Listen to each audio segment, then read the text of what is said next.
भाग 9। अर्थनाशम मनस्तापम गृहे दुश्चरितानि च वंचनम चापमानम च मतिमान न प्रकाशयेत। चाणक्य बुद्धिमान व्यक्ति में सहनशीलता को अवश्य गुण मानते हैं। उनके अनुसार व्यक्ति को चाहिए कि धन हानि से उत्पन्न दुख के बारे तथा दुष्ट पत्नी या किसी अन्य द्वारा अपमानित किए जाने की बात वह किसी को ना बताए। इसके लिए मनुष्य को सहनशील होना चाहिए। सहनशीलता ही उसे दूसरों के समक्ष उपहास का पात्र बनने से बचाती है। इसलिए सहनशीलता का गुण ग्रहण कर मनुष्य को उपर्युक्त बातों को चुपचाप सहन कर लेना चाहिए। धन धान्य प्रयोगेषु विद्या संग्रहणेषु च आहारे व्यवहारे च त्यक्त लज्जः सुखी भवेत्। इस श्लोक द्वारा चाणक्य स्पष्ट करते हैं कि जो मनुष्य अन्य के क्रय विक्रय विद्या अथवा ज्ञानार्जन खानपान और लेन देन के व्यवहार में संकोच करते हैं, उन्हें अनेक समस्याओं एवं कठिनाइयों का सामना करना पड़ता है। इसलिए उपयुक्त यही है कि मनुष्य उपर्युक्त कार्यों में भी कभी भी संकोच का दामन न थामे। संतोषामृत तृप्तानाम यत् सुखम शांत चेतसाम न च तद धन लुब्धा नामिश्चेतश्च धावताम। मनुष्य की इच्छाओं और लालसाओं का कभी अंत नहीं होता। यदि एक इच्छा पूर्ण हो जाए तो अनेक दूसरी इच्छाएं उत्पन्न हो जाती हैं। शनैः ही ये इच्छाएं इतनी प्रबल हो जाती हैं कि मनुष्य पाप कर्म की ओर अग्रसर हो जाता है। इस संदर्भ में चाणक्य धैर्य और संतोष का उपदेश देते हुए कहते हैं कि मनुष्य को इन दोनों गुणों को भली भांति ग्रहण करना चाहिए। इससे उनका मन सदैव तृप्त और शांत रहता है। जीवन में सुख प्राप्ति की यही सबसे सरल और सहज मार्ग है। इसके विपरीत जो व्यक्ति लोभ और स्वार्थ में डूबे रहते हैं, वे जीवन भर वास्तविक सुखों से वंचित रहते हैं। उनका मस्तिष्क तनाव से घिरकर सदा अशांत रहता है। अतः मनुष्य को इन प्रवृत्तियों से बचना चाहिए। संतोष स्त्रीषु कर्तव्यः स्वदारे भोजने धने त्रिषु चैव न कर्तव्यो ध्ययने तपदानयोः। स्त्री, भोजन और धन, ये तीन वस्तुएं मनुष्य को परम संतोष प्रदान करती हैं। इस तथ्य को चाणक्य भी स्वीकार करते हैं। वे कहते हैं कि पत्नी चाहे कुरूप हो या रूपवान, दुष्ट हो या सुशील, मूर्ख हो या बुद्धिमान, मनुष्य को उसका परित्याग नहीं करना चाहिए। यदि वह उसके साथ संतुष्ट हो जाए तो वह मानसिक क्लेश से सदा के लिए मुक्त हो जाएगा। जिन्ना के स्वाद में पड़कर मनुष्य को अपने पास उपलब्ध भोजन का कभी निरादर नहीं करना चाहिए। रूखा सूखा या छप्पन भोग, जो भी भोजन उसके पास हो, प्रसन्नता पूर्वक उसका सेवन करे। इसी प्रकार पुरुषार्थ द्वारा अर्जित किए गए थोड़े से धन में भी परम संतोष का अनुभव करे। लेकिन इसके साथ ही चाणक्य ने मनुष्य को दान, पूजा पाठ और अध्ययन में निरंतर आगे बढ़ने का परामर्श दिया है। विप्रयोर्विप्रवयोश्च दंपत्योः स्वामिभुक्तयोः अंतरेण न गंतव्यम हलस्य वृषभस्य च। कहा जाता है कि वार्तालाप में मग्न दो व्यक्तियों के बीच में से कभी नहीं निकलना चाहिए। चाणक्य ने भी इस कथन को विशेष रूप से महत्वपूर्ण कहा है। वे कहते हैं कि दो ब्राह्मणों, अग्नि एवं ब्राह्मण, दंपति, स्वामी एवं सेवक तथा बैल एवं हल के बीच में से होकर निकलने से किसी न किसी अनिष्ट का भय बना रहता है।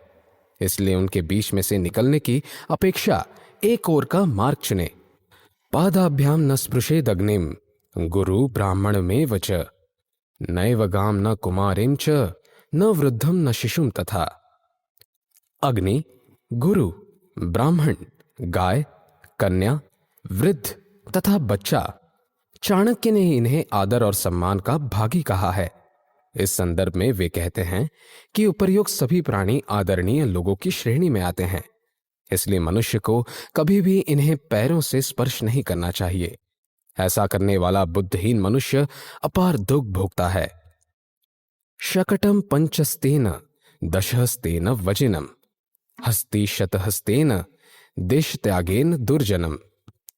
दुष्ट व्यक्ति की निकटता अत्यंत हानिकारक और संकटदायक होती है। इसलिए उसकी संगति से मनुष्य को सदैव दूर रहना चाहिए।